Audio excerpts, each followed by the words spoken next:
Hello. Greetings to all joined us today. Myself, Raleigh Shukla, in the capacity of convener and host of this series, I welcome you all for the very first session of this lecture series on renewable energy. Energy crisis in contemporary world and unprecedented challenges posed by climate change is our guiding force to take up such initiatives to accelerate research and development activities and raise awareness about renewable energy. This lecture series is a joint initiative of Faculty of Physical Sciences, Shri Ramswroop Memorial University, and Physical Sciences Consultorium. Faculty of Physical Sciences, Shri Ramswroop Memorial University offers a vibrant ecosystem with academic excellence and leadership in physical sciences. We offer undergraduate, postgraduate, and doctoral programs in the department. Our organizing partner, Physical Sciences Consultorium, is a consortium of experienced professionals to offer our expertise to educational institutions, academic organizations, industrial organizations, and newcomers to encourage innovation and build collaboration and mitigate confusion. With this short introduction of organizing partners, I take this opportunity to invite the chairman of this lecture series, Dr. V.M. Dixit. Professor Dixit is Professor of Physics and Director of Institute of Natural Sciences and Humanities at Shri Ramswroop Memorial University. Dear sir, your unconditional support and guidance is lifeline for such initiatives. Thank you so much for being here with us at this time.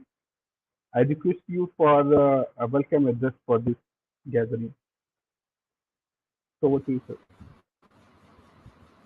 Thank you. Am I audible now?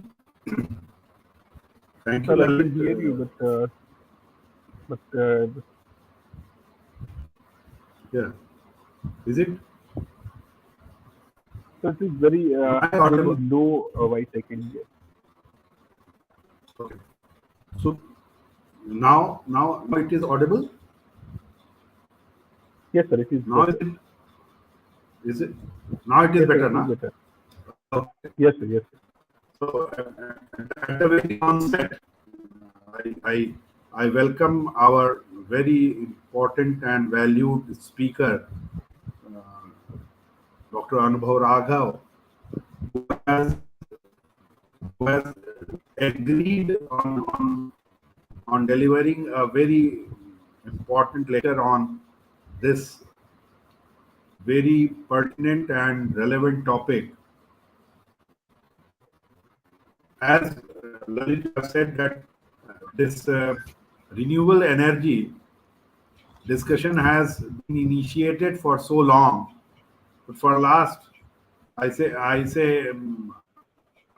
decade or so, it has gained momentum in a very rapid way, because all the time this energy requirement is increasing, and this clean and green energy is a big challenge for all of us, because what we are practicing so far in the most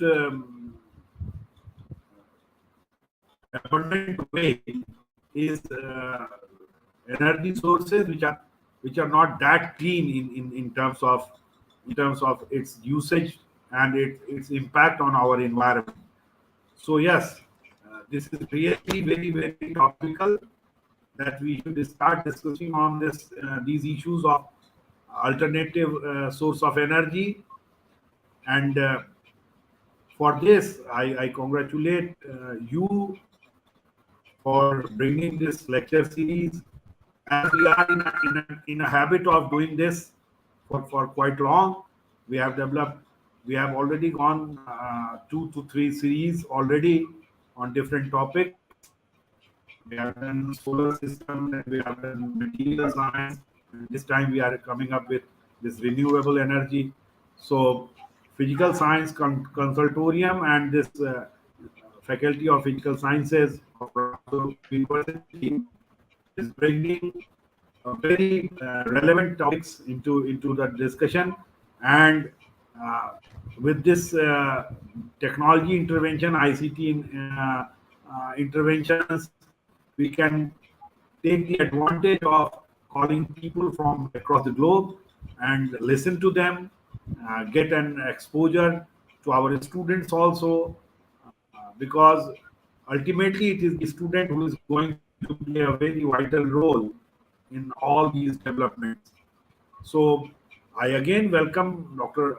Raghav for his very relevant topic, because solar cell and development in the area of solar cell efficiency part, its maintenance part is absolutely catching like a jungle fire.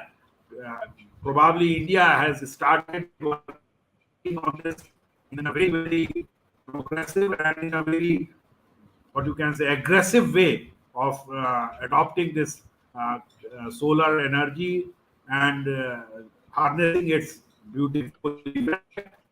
So I welcome Dr. Raghav for his invited talk on a very relevant topic of, where he is going to talk about the morphology optimization of perovskite solar cells.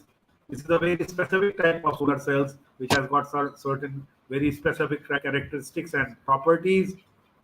I am quite sure that our student, our colleagues, and other experts who are all witnessing it will get a great benefit from this. Thank you, Lalit, for organizing it, and thank you, Dr. Raghav, for agreeing and being present with us on this very important day. Thank you very much. Thank you so much, sir, for the address and such encouraging remarks.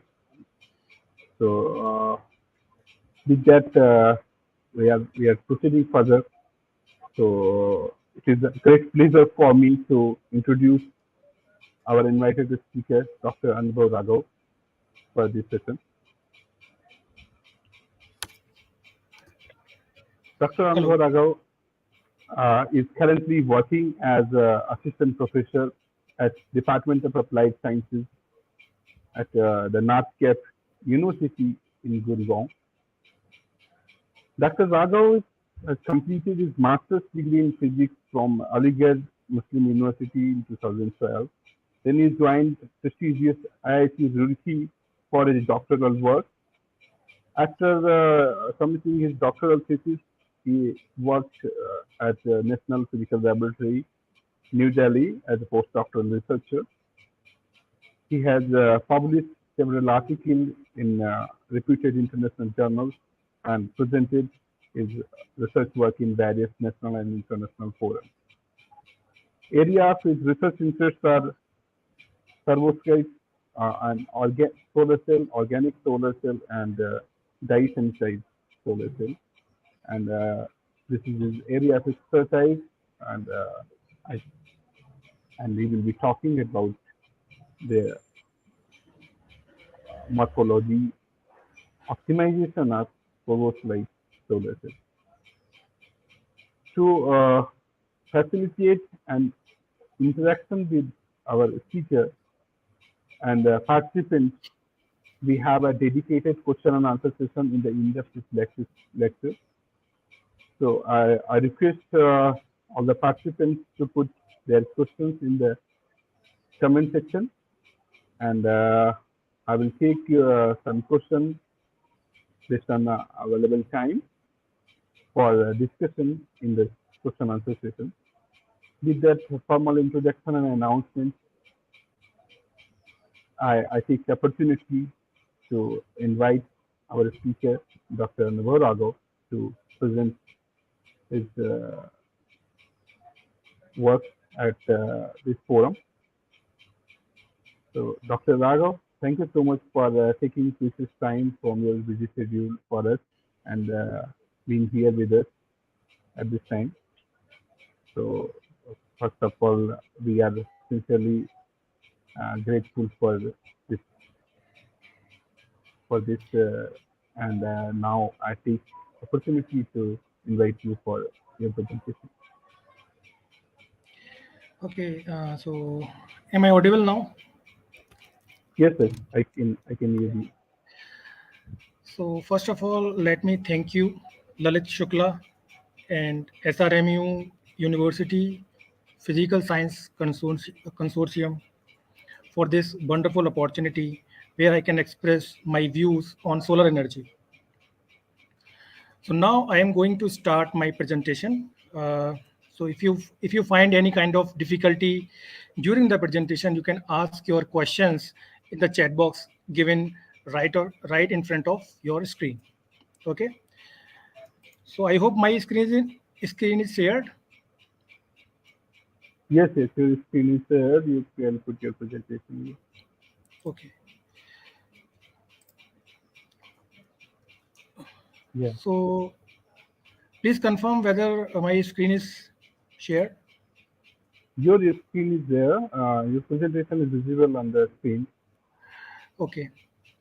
So first of all, since NorthCap University is my Karam Bhumi, so let me first introduce my NorthCap University. It is situated in Gurugram, in the state of Haryana, which is very nearby to New Delhi. It is approximately 20 kilometer from Delhi, and it is very near to border of Delhi and Haryana. So my name is Anubhav Raghav. I am working here as an assistant professor. So my today's topic is morphology optimization of perovskite solar cells. So I am working in applied science department here in this university. So before begin with my presentation, first I like to begin one quote, that is Ekam Sat Vipra Bahuda Badanti. That means there are several ways to say truth about one thing. So that and and I would like to corroborate the same thing with my research. So since I am working on perovskite solar cells, so there are n number of ways to fabricate perovskite solar cells. But I fabricated perovskite solar cells in ambient condition. So these are my brief outline of my presentation. So first I will be talking about dependency of solar energy in India, various kind of solar cells, and perovskite nanoparticle synthesis, and we will also discuss resultant discussion during my presentation. So first of all, dependency of solar energy in India. But before that, let me take you in a very recent example that we can see that there were a huge problem of coal. Due to that, there was several hours power cut. You have experienced it experienced it in a recent past. So that happened because of there is lack of solar energy power solar energy plant in India.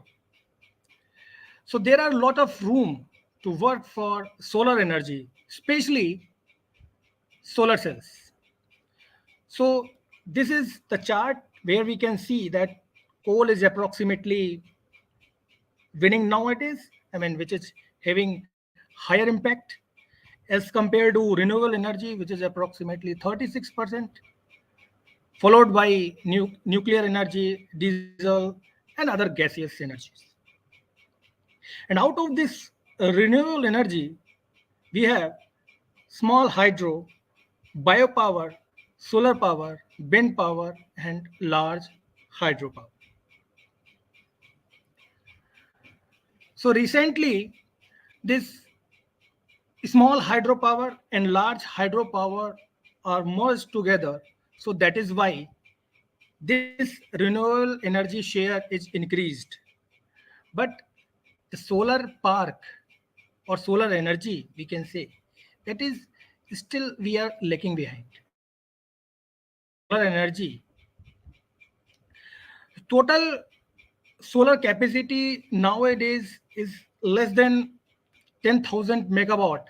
So we have to work for that. And Prime Minister Modi has ambitious target to install 500 gigawatt solar energy by 2030, and uh, we have to based on solar energy, we have to based on solar cells based energy by 2022. So our share is increasing nowadays, but that share is significantly low. So we have to work for that. So we have ambitious target, approximately this 100 gigawatt by 2022. We have achieved it. We have somewhere around 80 gigawatt. So that means our country is doing well. And when we compare unit cost of solar energy, so nowadays in few states, for example, Punjab, for example, Rajasthan, Madhya Pradesh, Chhattisgarh. So these are the states where per unit cost is quite competitive with coal-based energy.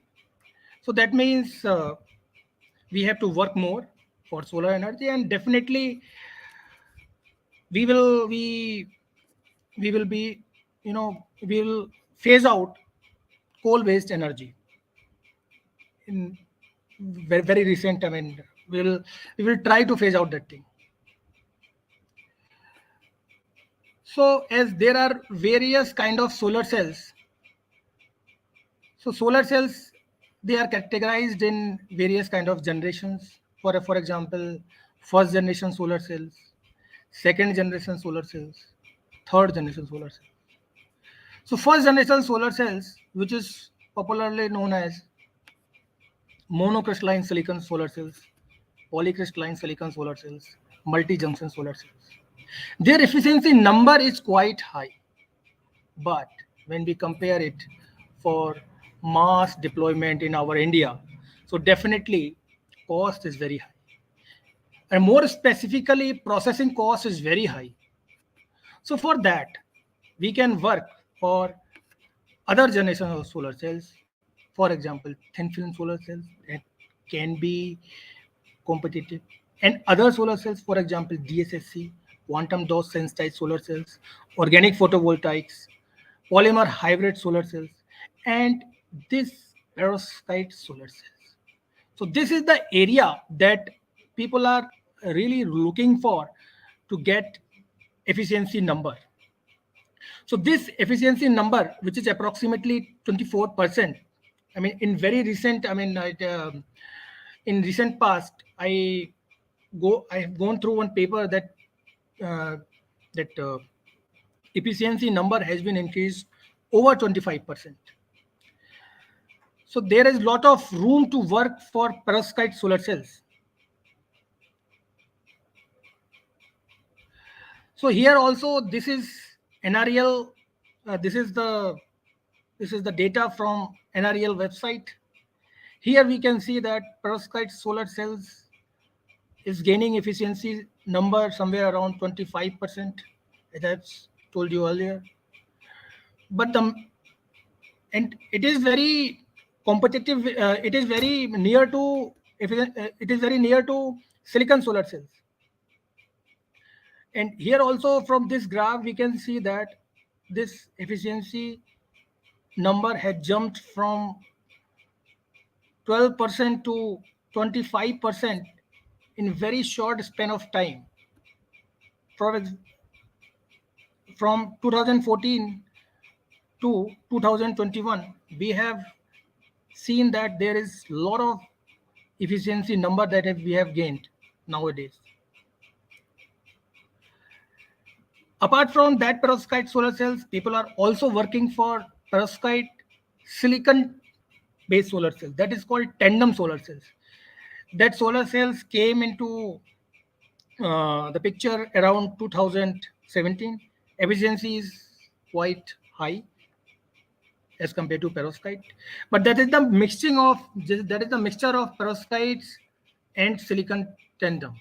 That perovskite and silicon, that is called tandem solar cells. Okay, so we can say that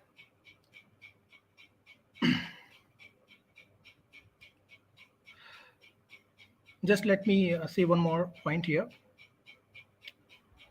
that silicon solar cells, we have lot of dependency on China, right?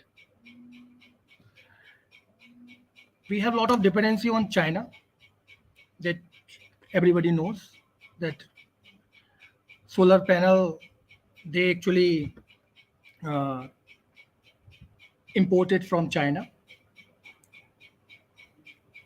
and they are very, cost wise they are very competitive, and that is why our Indian company are not able to match with Chinese solar panel. So since we are working on making India self-reliant or Atmanirbhar Bharat in solar cells, so this can be the potential area that people can look for to get another kind of solar cells in the market. So perovskite, it was first discovered by Gustav Rose in 1839. It has organic and inorganic cations, which is the structure of this is called ABX3 or AMX3, where X is halide, this is metal, and this is organic or inorganic material. This could be an organic or inorganic material. But for our case, where we used CS3NH3 PbI3, where I3 is halide and Pb is metal and CS3NH3 is your anion. So this kind of solar cell is fabricated in an ambient condition. So in perovskite solar cells, we have different kind of layer. For example, glass, FTO, front contact, electron transport layer, it could be titanium dioxide, and then perovskite layer, which is active layer. Most general case, people use CS3NH3 PbI3. This is called MAPI. Chemistry people are working to tune these kind of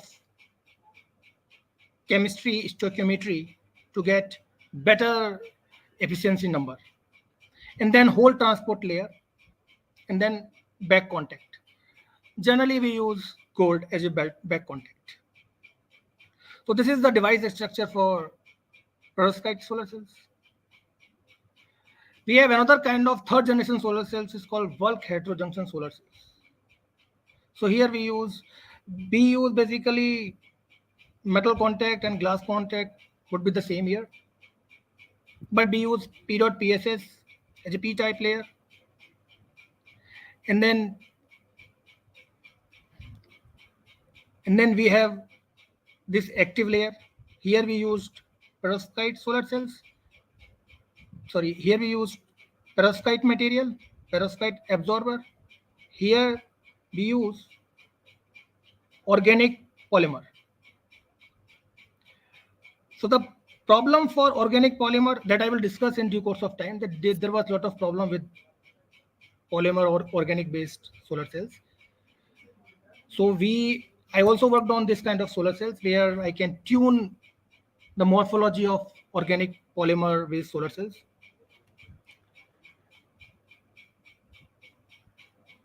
So there are various kind of deposition methods.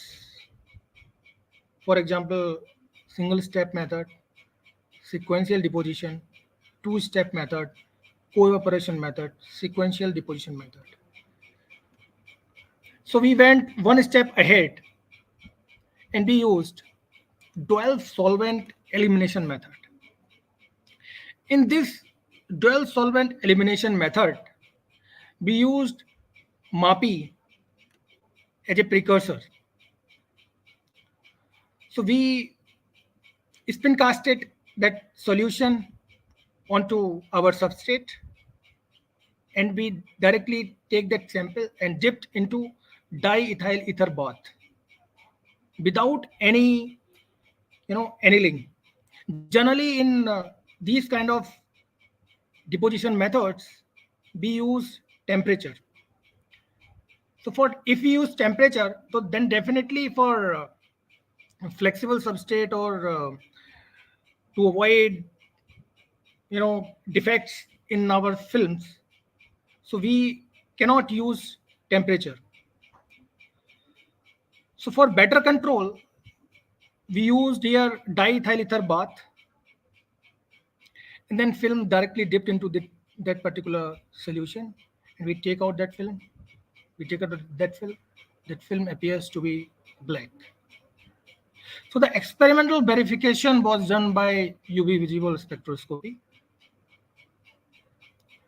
So from UV visible spectroscopy, one can say that absorption starts from visible region to IR region. So black color appears to absorb that we collect light from visible to NIR region. And here the morphology of this particular sample of this perovskite film. And this is XRD, where this characteristic peak at 14 degree tells that this is the perovskite phase. And this is tetragonal structure. And we also look for its roughness, and we characterize it with AFM. And then surface roughness was around 7 nanometer, which is very good, without using any kind of temperature annealing, or we did not use globe box even. So we fabricated all these devices in ambient condition, and we tested it in ambient condition. So we got efficiency number approximately around 6%, which is number is quite low, but people are still working on to get higher efficiency number in this area. Second methodology I used anti-solvent treatment, where during the spinning of this material, I dipped toluene or chlorobenzene or any kind of anti-solvent during spin coating, and then we get brown phase of this particular perovskite. And when we take out that sample and we annealed it somewhere around 100 degrees centigrade, then film appears to black. That means this black color is a very good phase of perovskite. This is called delta phase. And this is the morphology of perovskite thin film.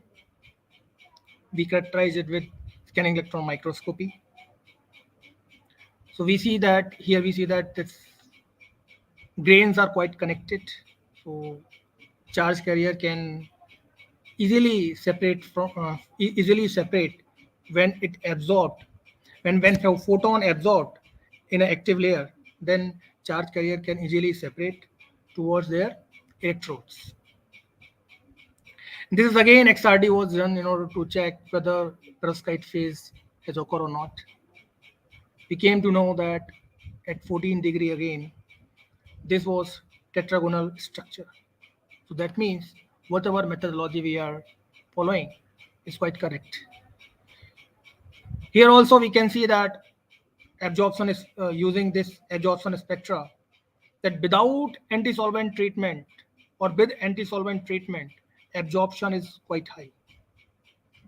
And when this film was kept for longer period of time, for example, at very initial day, excuse me, at very initial day, when the film was fabricated, absorption was like this. And at fifth day, ninth day, 12th day, 16th day, 13th day, absorption was remain intact. That means that we have got certainly a very good quality film. And we also checked device study, and we came to know that this time efficiency is little bit higher than ethyl ether. This is somewhere around 7.54 in backward scan, 7.46 in forward scan. So devices were fabricated. And next is morphology optimization in organic nanoparticle.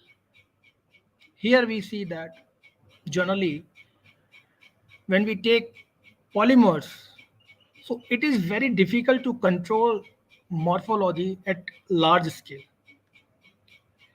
So then there was an idea, then why can't we tune it? So we used a method called mini emulsion technique, where we can make nanoparticles out of these polymers. And then we spin cast that polymer, and it looked like a very thin film. And that thin film would behave like a intrinsic layer or active layer. And we get certainly very good quality solar cells. So this thing can be checked.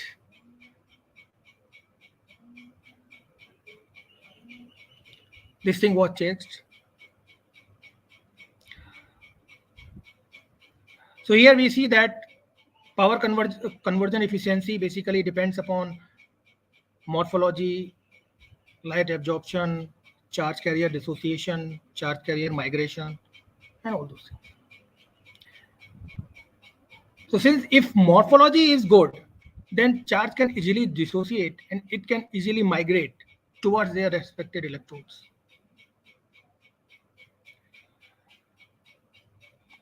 So here we see that when photon is absorbed, then electron will get excited from HOMO level to LUMO level, and hole will leave behind. And then we see that due to internal electric field between two layers, these charge carriers separated away, and we get electron at load, and hence we get current. Okay. So ideal morphology is phase separated by continuous morphology. So we can use mini emulsion technique. So in mini emulsion technique, we take this vial, we take one solution in SDS, surfactant, and we drop by drop take another vial, and we take oil phase of chloroform or toluene or chlorobenzene, and then we see that there was a emulsion phase occur, and we probe-sonicate it for a certain degree of temperature, and then we obtained it, and then we obtain nanoparticles. This technique is called mini emulsion technique. So this was the solution that I fabricated in my lab. So there was other technical details also. I mean, if anybody can understand me in a great detail, then definitely they can ask me in my. I will share my details definitely. So it looks like a water. So then we take another called multi-weight cutoff filter. This is the name of that filter. And then we take this solution, and then we rotate it for 10,000 RPM, and then water phase gets separated out, and we get very thick slurry of nanoparticles. And then we fabricate our Then we fabricated our devices, and then we came to conclusion that this was the JV data from simple P3ST nanoparticles. And we also characterize it with different temperatures, and then we see that almost device behavior is the same. Then that means that this kind of solar cells is very good, but there is a lot of room to work on these kind of polymers. So we tested its mobility. It was somewhere around 4.2 to 10 to the power minus 3 centimeters square per whole second. So, I mean, tuning the morphology of polymers is very important nowadays. We can tune our polymer, and then we can get phase separated and Y continuous network using this technique called mini emulsion technique. We have another technique called anti-solvent treatment. We have other technique called dual solvent elimination methods. So there are various kind of method where we can tune our morphology, and we can get very connected grains and very good quality films. So if these kind of solar cells can be these kind of solar cells can be fabricated, and it come in industrial domain, then definitely we will surpass silicon based solar cells in terms of efficiency, in terms of cost, and we will be definitely will be able to deploy at mass level.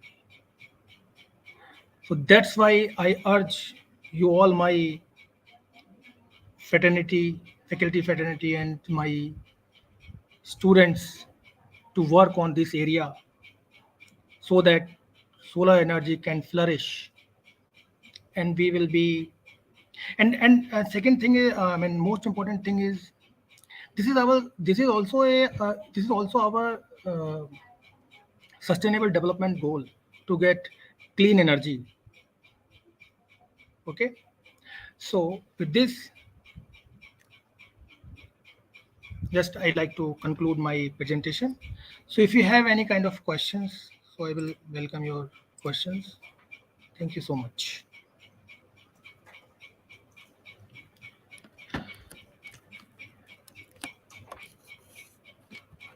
Yes, Lalit. Yeah, thank you so much, Dr. Raghav, for the presentation.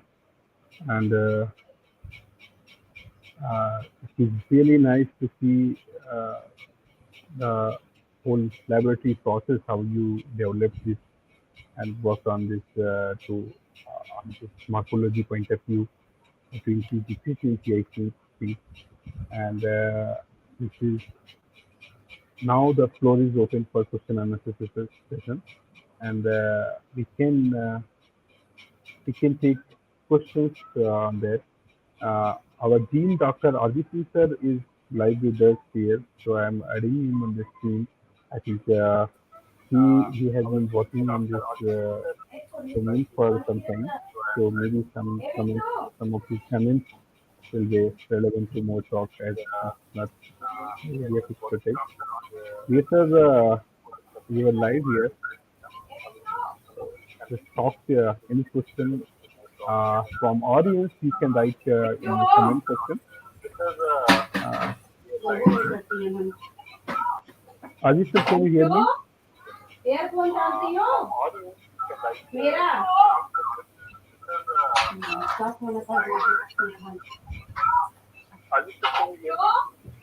Hello.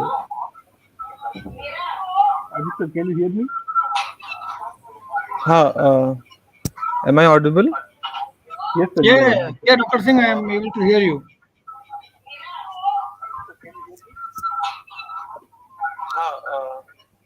Am I audible? Yeah, Dr. Singh, Okay. I would like to thank to Dr. Anubhav for delivering this informative lecture on the renewable energy. Um, as we know that renewable energy is a clean energy and it's a booming field of research nowadays, and innovations bring down the cost and start to deliver the promise to clean energy.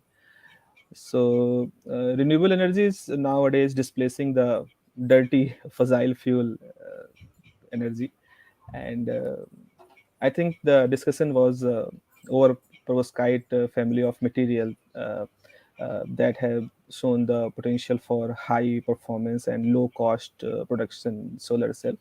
Well, the overall lecture, overall presentation was also quite informative. The detailing was very interesting about the manufacturing of this kind of cell and different type of processes that you are using in your lab for creating this kind of cell. It was very interesting. So we hope that we will see a quick progress in this sector in coming days. And thanks again, Dr. Anubhav, for sparing his time for this lecture. And I would like to thank to Dechi sir for motivating us to conduct this kind of activity, and I would like to thank to Lalit for for arranging and conducting and planning this whole activity. So I hope in future in this series we will see some more interesting lectures, and we will get a chance to hear some more experts in this area. So once again, I would like to thank to Anubhav sir and Lalit Dechi sir for this whole conducting this whole activity. Thank you. Thank you. Thank you so much, sir, for your remarks. And Dr. Anubhav, it is really great to see this process of developing different methods to do that. And I have a small query about your research interest. So, what do you mean by this organic solar cell? Can you bit elaborate on that? Sorry. Organic solar cell, what it is? I've seen that you have worked on this thing. This organic solar cell. What do you mean by organic solar cell? I have no idea. I just heard about organic. A lot of things going on about organic. We are pushing towards organic things. So just yeah, I just want to know what is organic solar cell. So yeah, organic solar cells is basically where we use organic molecules or polymers, organic polymers, as an active layer. Okay. Mhm. So if we use active layer as a active layer of organic or polymers, so then it is very difficult to control its bicontinuous and phase separated network. For example, Yeah. we will be getting a lot of defects on or organic polymer solar cells. Okay. So Mm. if somehow we tuned the morphology using our technical mini emulsion technique, then so then the diameter of this particular nano based solar cells would be compared to exciton diffusion length, and then charge carrier can easily dissociate, and it will be able to get current out of it.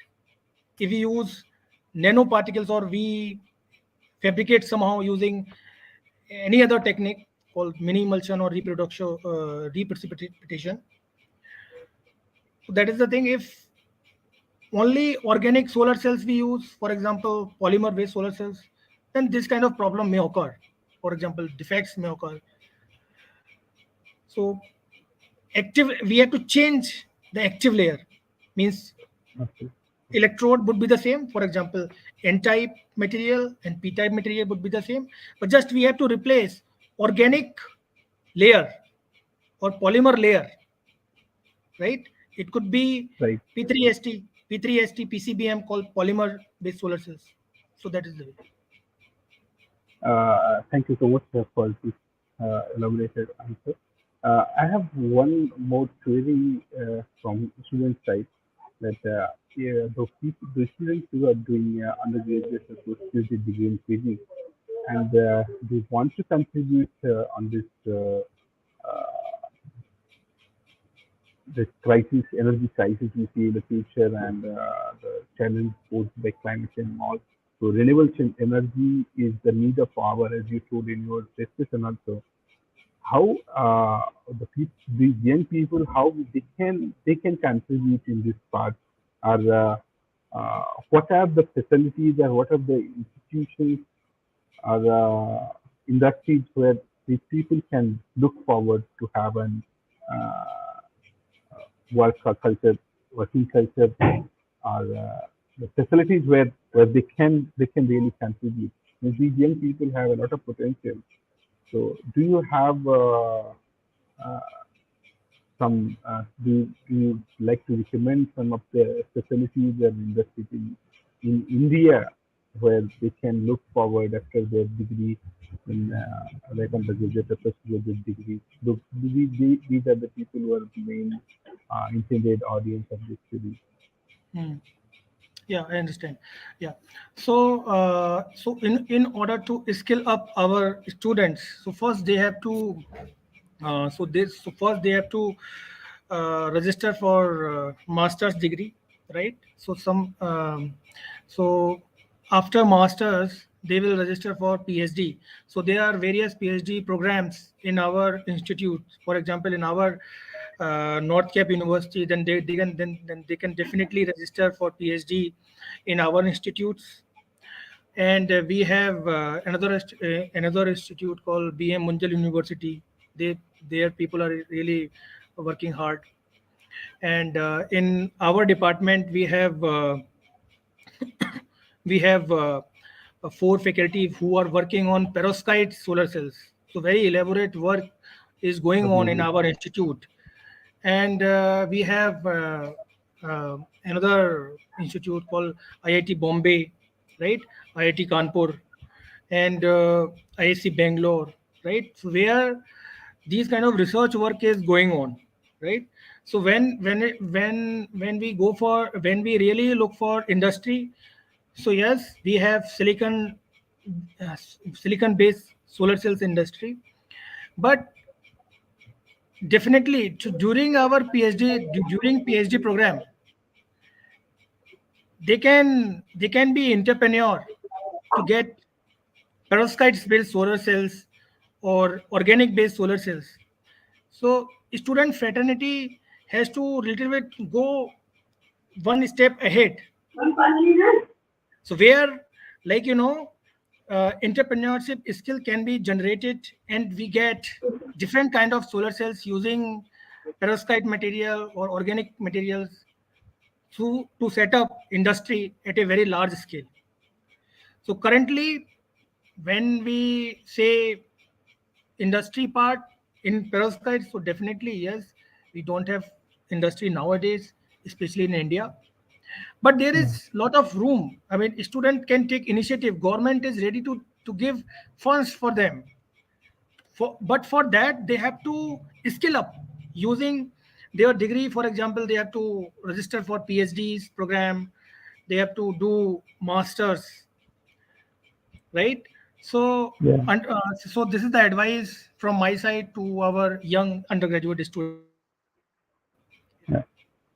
Dr. Raghav, do you see in India, like we have been looking a lot of in academia and research, but as far as my understanding is that in India we see certain gaps between uh, research and academia and industry. There, it needs to be more collaborative to really solve these problems. Like But since we are developing new techniques, new ways to have better better solar cells to better utilize solar energy, do you see if there is this gap between research fraternity and industry? Like we are getting it cheaper from China, but since we have been working or dealing with research industry, so we see the research, if we develop something that will be more beneficial in future. But for part time, you can do business, you can buy something from uh, abroad, but developing your own things and then going to industry is much more makes much more self-sufficient as a country. So do you see this gap between research and industry, and how do you think we can uh, bridge that gap? Do you, Yeah. I So would that like to have is your opinion on that. so that is really very nice question. So in our country, especially this government is really looking forward for solar cells based energy. Okay, so there is a ministry called MNRE, Ministry of New and Renewable Energy, where we can get we can write n number of projects and we can get funding out of it, and then out of these funding projects, then we can generate facilities, and we can definitely bridge the gap between industry and academia. So industry and academia, they have to work together to make our India self-reliant. And especially this government is really looking, they are really, I really, that's why I really praise this government, that the government is really, Pushing giving a for lot of this, attention on solar cells, especially, a yeah, lot yeah, of funding renewable is there. energy has been really, it has Yes. been So as quite such, there an is no area which has been no developing a lot. hindrance. There is no hindrance as such. People, they are writing projects and they are getting funding. Entrepreneurship wise, we have a lot of small businesses in India, but we had to scale up for large industries. Yeah, yeah. I feel that research fraternity needs support from industry as well, because this industry can take up this research to a level where it can really make a difference in the life. And the energy crisis is like in this hot summer, and I feel this is from last few uh, months or so, we are really feeling the heat of this energy crisis. So we need a lot of energy for this, and renewable energy is available to us. We just need to harness it. So this this as you suggest that when we can bridge this gap, and then we will see the real impact on life of people's life. So certainly it is a need of power, and I'm sure that in future we will be we will be making this need to happen. So such initiative like ours to put that discussion in this forum, and this would reach to the young students and common public as well, so that we can we can connect the things. So connecting things is much more important, and that will make a real impact. So thank you so much, Dr. Raghav, for being here, joining us for this very interactive session. And I'm sure that we will continue engaging ourselves in such activities and future as well. Thank you so much for being here. Thank you, Lalit. Thank you.